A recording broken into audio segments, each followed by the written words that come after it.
Hi friends, welcome to veg kitchen. ಇನ್ಸ್ಟೆಂಟಾಗಿ ಇಡ್ಲಿ ಸಾಂಬಾರು ಮಾಡುವ ವಿಧಾನ ತುಂಬಾ ಸುಲಭವಾಗಿದೆ. ಒಂದು 10 ಮಿನಿಟ್ಸಲ್ಲಿ ನಾವು ರೆಡಿ ಮಾಡಿಬಿಡ್ಬೋದು. ಯಾವುದೇ ರೀತಿಯ ಬೇಳೆ ಹಾಕೋದಿಲ್ಲ ಅಥವಾ ಕೊಬ್ಬರಿ ಅದೆಲ್ಲ ರುಬ್ಬಿ ಹಾಕಲಿಕ್ಕಿಲ್ಲ, ಯಾವುದೇ ಮಸಾಲೆ ಕೂಡ ರುಬ್ಬಿ ಹಾಕಲಿಕ್ಕಿಲ್ಲ, ಬೇಳೆ ಕೂಡ ಬೇಯಿಸಲಿಕ್ಕಿಲ್ಲ. ಡೈರೆಕ್ಟಾಗಿ ಒಂದು 10 ನಿಮಿಷದಲ್ಲಿ ರೆಡಿ ಮಾಡಿಬಿಡ್ಬೋದು. ಬನ್ನಿ ಹಾಗಿದ್ರೆ ಹೇಗೆ ಮಾಡೋದಂತ ನೋಡೋಣ. ಒಂದು 2-3 ಟೊಮೆಟೊವನ್ನು ಚೆಂದ ಮಾಡಿ ತೊಳೆದ್ಬಿಟ್ಟು ಕಟ್ ಮಾಡಿ ಇಟ್ಕೊಂಡಿದ್ದೀನಿ. ಒಂದೆರಡು ಈರುಳ್ಳಿ, ಹಾಗೆ 1-4 ಹಸಿಮೆಣಸಿನ್ಕಾಯಿ, ಇದನ್ನೆಲ್ಲವನ್ನು ಕಟ್ ಮಾಡಿ ಒಂದು ಕುಕ್ಕರಿಗೆ ಹಾಕ್ಕೊಳ್ಬೇಕು. ಆಮೇಲೆ ಸ್ವಲ್ಪ ಸೆಂಧಾಲವನ್ನು ಉಪ್ಪನ್ನು ಹಾಕ್ಕೊಂಡಿದ್ದೀನಿ ನಾನು. ಆಮೇಲೆ ಅರಿಶಿನ ಪುಡಿ ಹಾಕಿ 1-2 ಗ್ಲಾಸ್ ನೀರಷ್ಟು ಹಾಕಿ ಒಂದು 4ರಿಂದ 5 ವಿಷಲನ್ನು ಬರೆಸ್ಕೊಳ್ಬೇಕು. ಅದು ಪರ್ಫೆಕ್ಟಾಗಿ ಬೇಯಿಸ್ಕೊಳ್ಬೇಕು. ಅದನ್ನು ಒಂದು 4-5 ವಿಸಿಲ್ ಬರಲೇಬೇಕು.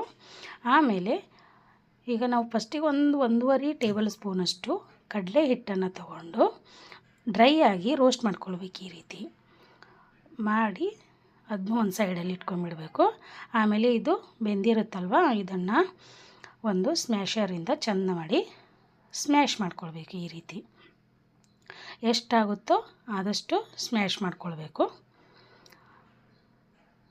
ನೋಡಿ, ಈ ಥರ ಆಗಿದೆ. ಅದನ್ನು ಇಟ್ಬಿಟ್ಟು ಈಗ ಒಗ್ಗರಣೆ ಹಾಕ್ಕೊಳ್ಳೋದು. ಒಂದು ಪಾತ್ರೆಯಲ್ಲಿ ಎಣ್ಣೆ ಹಾಕಿ ಸಾಸಿವೆ, ಜೀರಿಗೆ, ಹಾಗೆ ಕರಿಬೇವು ಮತ್ತು ಒಂದು ಸ್ವಲ್ಪ ಬೆಳ್ಳುಳ್ಳಿ, ಒಣ ಮೆಣಸಿನ್ಕಾಯಿ ಒಂದು ಮುರಿದು ಹಾಕಿದ್ದೀನಿ. ಇದನ್ನೆಲ್ಲ ಸ್ವಲ್ಪ ರೋಸ್ಟ್ ಆದಮೇಲೆ ನಾವು ಸ್ಮ್ಯಾಶ್ ಮಾಡಿ ಇಟ್ಕೊಂಡಂತಹ ಇದನ್ನು ಹಾಕ್ಕೊಳ್ಬೇಕು. ಈ ರೀತಿ ನೋಡಿ, ಈರುಳ್ಳಿ ಟೊಮೆಟೊ ಬೇಯಿಸಿದ್ದು ಸ್ಮ್ಯಾಶ್ ಮಾಡಿ ಇಟ್ಕೊಂಡಿರೋದಿರುತ್ತಲ್ವ, ಅದನ್ನು ಹಾಕಿದರೆ ಆಯಿತು. ಹಾಕಿ ಮಿಕ್ಸ್ ಮಾಡ್ಕೊಳ್ಳೋದು. ಈಗ ನಾವು ಡ್ರೈ ಆಗಿ ರೋಸ್ಟ್ ಮಾಡಿ ಇಟ್ಕೊತ ಕಡಲೆ ಹಿಟ್ಟಿಗೆ ಒಂದು ಸ್ವಲ್ಪ ನೀರು ಹಾಕಿ ಒಂಚೂರು ಗಂಟಿಲ್ಲದ ಹಾಗೆ ಕಲಿಸ್ಕೊಳ್ಬೇಕು ಒಂದು ಸ್ಪೂನಿನ ಸಹಾಯದಿಂದ. ನೋಡಿ, ಗಂಟೆಲ್ಲ ಇರಬಾರ್ದು, ನೀಟಾಗಿ ಕಲಿಸ್ಬಿಟ್ಟು ಅದಕ್ಕೆ ಹಾಕ್ಕೊಳ್ಬೇಕು. ಈಗ ನೋಡಿ, ಹಾಕಿ ಚೆಂದ ಮಾಡಿ ಮಿಕ್ಸ್ ಮಾಡ್ಕೊಳ್ಬೇಕು. ಮಿಕ್ಸ್ ಮಾಡಿದ ಮೇಲೆ ಈಗ ಮಸಾಲೆಗಳನ್ನು ಸ್ವಲ್ಪ ಹಾಕ್ಕೊಳ್ಳೋಣ. ಈಗ ನಾನು ಸಾಂಬಾರು ಮಸಾಲ ಹಾಕ್ತಾಯಿದ್ದೀನಿ. ಸಾಂಬಾರು ಮಸಾಲ ಸ್ವಲ್ಪ ಜಾಸ್ತಿ ಹಾಕ್ಕೊಳ್ಬೇಕು, ಟೇಸ್ಟ್ ಚೆನ್ನಾಗಿ ಬರುತ್ತೆ. ಆಮೇಲೆ ಒಂದು ಸ್ವಲ್ಪ ಗರಂ ಮಸಾಲ, ಅಚ್ಚ ಖಾರದ ಪುಡಿ ಹಾಕ್ಕೊಂಡು ಮಿಕ್ಸ್ ಮಾಡ್ಕೊಳ್ಬೇಕು. ಈ ರೀತಿ ನೋಡಿ, ಇಷ್ಟು ಹಾಕ್ಕೊಂಡ್ಮೇಲೆ ಈಗ ನಾವು ನೀರು ಬೇಕಾದರೆ ಹಾಕ್ಕೊಳ್ಳೋದು. ತುಂಬ ಗಟ್ಟಿ ಅನಿಸುತ್ತೆ ಅಥವಾ ಇನ್ನೂ ಜಾಸ್ತಿ ಸಾಂಬಾರು ಬೇಕು ನಮಗೆ ಅಂತ ಅನಿಸಿದರೆ ಸ್ವಲ್ಪ ನೀರನ್ನು ಹಾಕ್ಕೊಳ್ಬೇಕು. ನೋಡಿ, ಈಗ ಕನ್ಸಿಸ್ಟೆನ್ಸಿ ಕರೆಕ್ಟಾಗಿ ಬಂದಿದೆ. ಈಗ ರುಚಿಗೆ ತಕ್ಕಷ್ಟು ಉಪ್ಪನ್ನು ಹಾಕಿದರೆ ಆಯಿತು.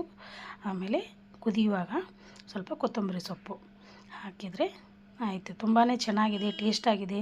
ಹೋಟೆಲಲ್ಲಿ ಹೇಗೆ ಟೇಸ್ಟ್ ಬರುತ್ತಲ್ವ, ಅದೇ ರೀತಿ ಟೇಸ್ಟ್ ಬರುತ್ತೆ. ಸ್ವಲ್ಪ ಸ್ವೀಟ್ ಬೇಕಂದರೆ ಬೆಲ್ಲ ಹಾಕ್ಕೊಳ್ಬೇಕು. ಇದಕ್ಕೆ ನಾನು ಹಾಕಲಿಲ್ಲ, ಯಾಕಂದರೆ ಕೆಲವ್ರಿಗೆ ಇಷ್ಟ ಆಗೋದಿಲ್ಲ. ಹಾಗಾಗಿ ನಾನು ಬೆಲ್ಲ ಹಾಕಿದರೆ ಇನ್ನೂ ಟೇಸ್ಟ್ ಚೆನ್ನಾಗಿ ಬರುತ್ತೆ. ಈಗ ಇಡ್ಲಿ ಒಟ್ಟಿಗೆ ಸಾಂಬಾರನ್ನು ಸರ್ವ್ ಮಾಡಿ ಆಯಿತು. ತುಂಬಾ ಚೆನ್ನಾಗಿದೆ, ಟೇಸ್ಟ್ನೂ ಚೆನ್ನಾಗಿದೆ. ನೀವು ಒಂದು ಸಲ ಈ ರೀತಿ ಮಾಡಿಕೊಂಡು ತಿಂದ್ಬಿಟ್ಟು ಹೇಗಿದೆ ಅಂತ ನನಗೆ ಕಮೆಂಟ್ ಮೂಲಕ ತಿಳಿಸಿ.